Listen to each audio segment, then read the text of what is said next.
Zahara, fille unique d'un député influent, était redoutée par tous les élèves de son école prestigieuse. Son pouvoir ne venait pas seulement de son nom de famille, mais aussi de son comportement autoritaire. Elle marchait dans les couloirs avec une démarche fière, lançant des regards hautains à ceux qui osaient me croiser son chemin. Son arrivée était toujours marquée par le claquement de ses talons, et son aura imposante suffisait à faire taire tout murmure. Dans cette école, Zahara ne connaissait aucune limite. Elle exigeait que les élèves lui obéissent, et même les professeurs évitaient de la contrarier, de peur de perdre leur emploi. Les rares qui avaient osé la défier avaient vu leur vie bouleversée par des accusations ou des pressions venues directement de son père. Zahara profitait pleinement de cette protection pour imposer sa volonté. Un jour, Zahara tourna son attention vers Amina, une élève calme et studieuse, toujours assise discrètement au fond de la classe.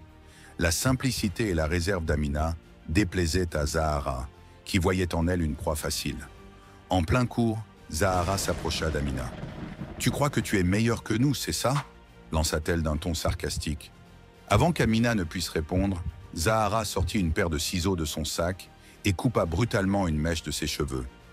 Amina resta figée, les larmes au bord des yeux, incapable de réagir. Les autres élèves, terrifiés par les conséquences d'un geste ou d'un mot, détournèrent le regard.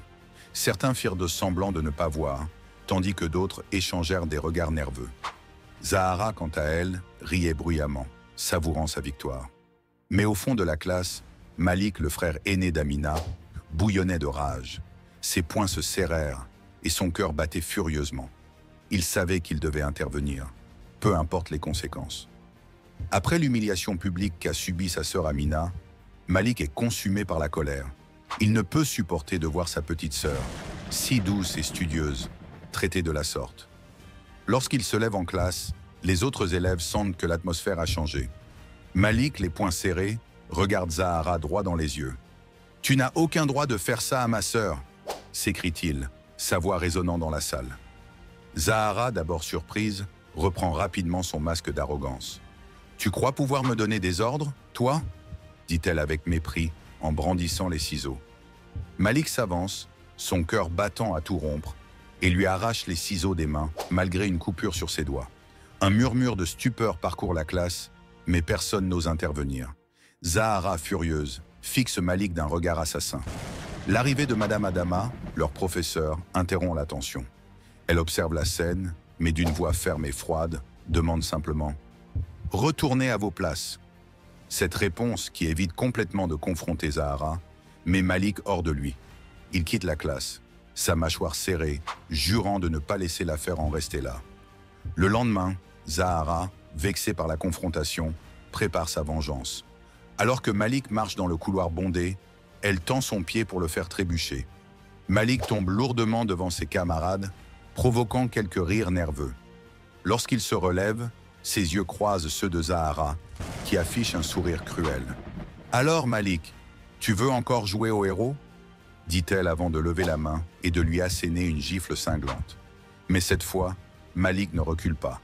Sans hésiter, il réagit instinctivement et rend une claque à Zahara, une gifle si forte qu'elle résonne dans tout le corridor. Le silence tombe, les élèves sont pétrifiés.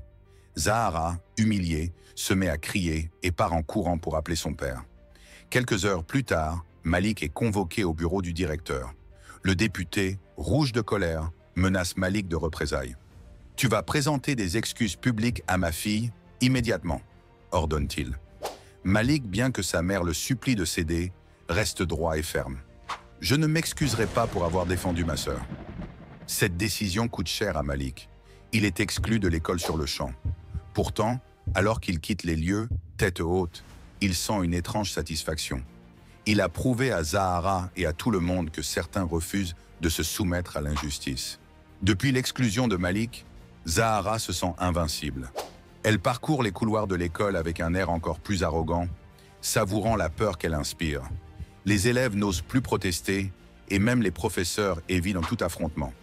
Convaincu que personne ne peut l'arrêter, Zahara pousse ses abus à un niveau encore plus extrême.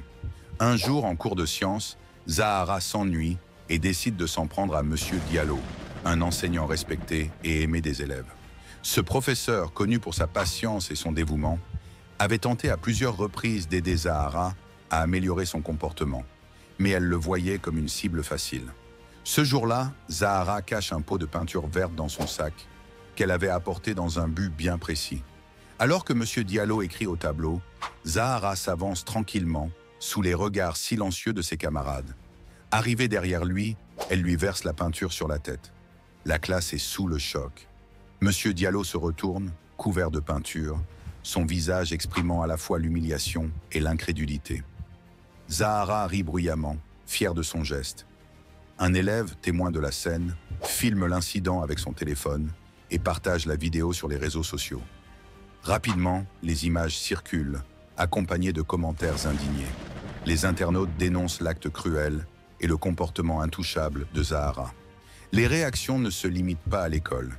Des parents, des anciens élèves et même des journalistes commencent à s'intéresser à cette vidéo.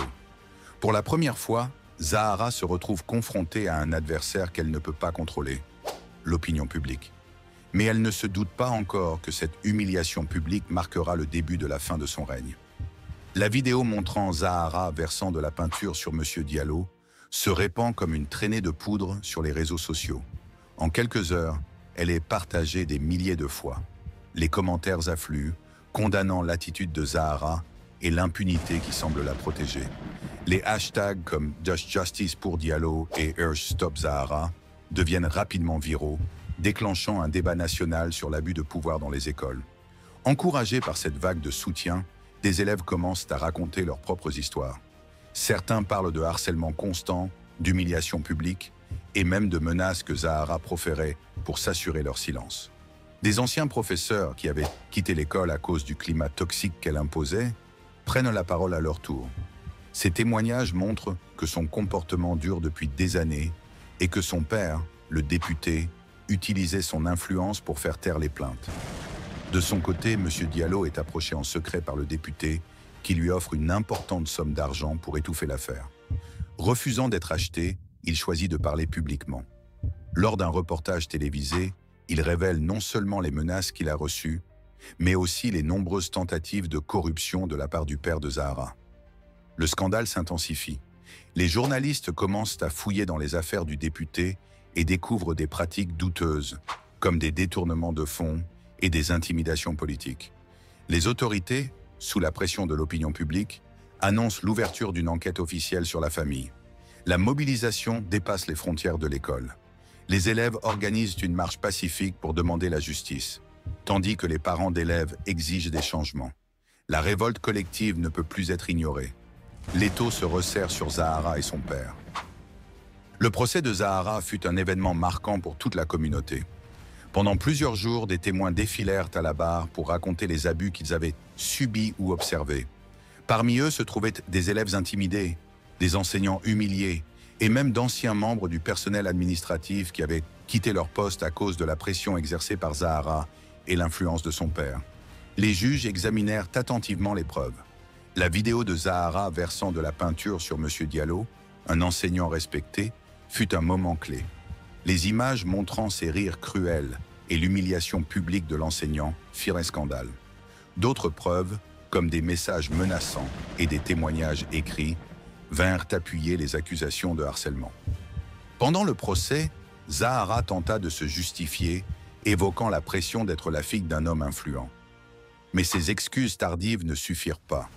Les juges furent clairs. Son comportement n'était pas excusable. Zahara fut déclarée coupable de harcèlement. Elle écopa d'1 an de détention juvénile, suivi de travaux d'intérêt général pour réparer, dans la mesure du possible, les dommages qu'elle avait causés. Cependant, le scandale ne s'arrêta pas là. Une enquête approfondie révéla que le père de Zahara, un député très influent, avait abusé de son pouvoir pour protéger sa fille et faire pression sur l'école. Ces révélations mirent fin à sa carrière politique. Acculé par les preuves, il fut contraint de démissionner, perdant son statut et sa réputation. Pour l'école, cette décision symbolisa la fin d'une époque de peur et d'injustice. Les élèves et les enseignants, longtemps contraints au silence, ressentirent un profond soulagement. Ils virent dans ce jugement un message fort. Même les plus puissants doivent répondre de leurs actes. Cette victoire redonna confiance à ceux qui avaient souffert, prouvant que la justice peut triompher, même face aux plus grands obstacles. Après son exclusion de l'école, Malik traverse une période difficile. Il ressent le poids de l'injustice et la pression de devoir reconstruire sa vie loin du système scolaire traditionnel. Sa famille, bien que fière de son courage, s'inquiète pour son avenir. Pourtant, Malik refuse de se laisser abattre. Chaque jour, il se rend dans un atelier de mécanique du quartier où il trouve refuge en réparant des motos et des voitures. Ce travail manuel lui permet non seulement de gagner un peu d'argent pour aider sa famille, mais aussi d'apaiser sa frustration. Un jour, un client régulier de l'atelier, qui se trouve être un représentant d'une fondation éducative locale, entend parler de l'histoire de Malik. Intrigué par son courage et impressionné par sa détermination, il décide de lui offrir une opportunité inespérée. Une bourse pour poursuivre des études en ingénierie dans une école spécialisée. Cette nouvelle tombe comme une bénédiction pour Malik, qui accepte avec gratitude et enthousiasme. Lorsqu'il commence sa formation, Malik se donne corps et âme à ses études. Sa passion pour la mécanique et son esprit combatif lui permettent de se démarquer rapidement. Ses enseignants et camarades de classe le respectent pour son sérieux et son histoire inspirante. Malik excelle dans son parcours, réalisant des projets innovants qui attirent l'attention des entreprises locales. Pendant ce temps, à l'école qu'il a laissée derrière lui, la vie a changé. La chute de Zahara a marqué un tournant. Les élèves, libérés de son emprise, reprennent confiance en eux et osent s'exprimer librement. Les enseignants, auparavant contraints au silence, instaurent des règles plus strictes pour prévenir de futurs abus. Le courage de Malik est souvent cité comme un exemple de résilience et de justice. Malik, de son côté, ne se contente pas de ses succès personnels. Lorsqu'il rentre dans son quartier, il prend le temps de parler aux jeunes en difficulté, les encourageant à ne pas se laisser écraser par l'injustice ou les obstacles. Il partage son expérience et leur montre que des opportunités peuvent surgir même dans les moments les plus sombres, à condition de persévérer. Quelques années plus tard, Malik est embauché par une grande entreprise d'ingénierie automobile. Sa réussite devient une source de fierté pour sa communauté. Il crée un programme de mentorat pour aider les jeunes à accéder à des formations techniques, leur ouvrant des portes vers un avenir meilleur. Pour Malik, ce nouveau départ n'est pas seulement un triomphe personnel. C'est un symbole de la victoire contre l'oppression et une preuve que, même face à l'injustice, il est possible de se relever et d'aller de l'avant. Son parcours devient un modèle, montrant que le courage et la persévérance peuvent changer des vies.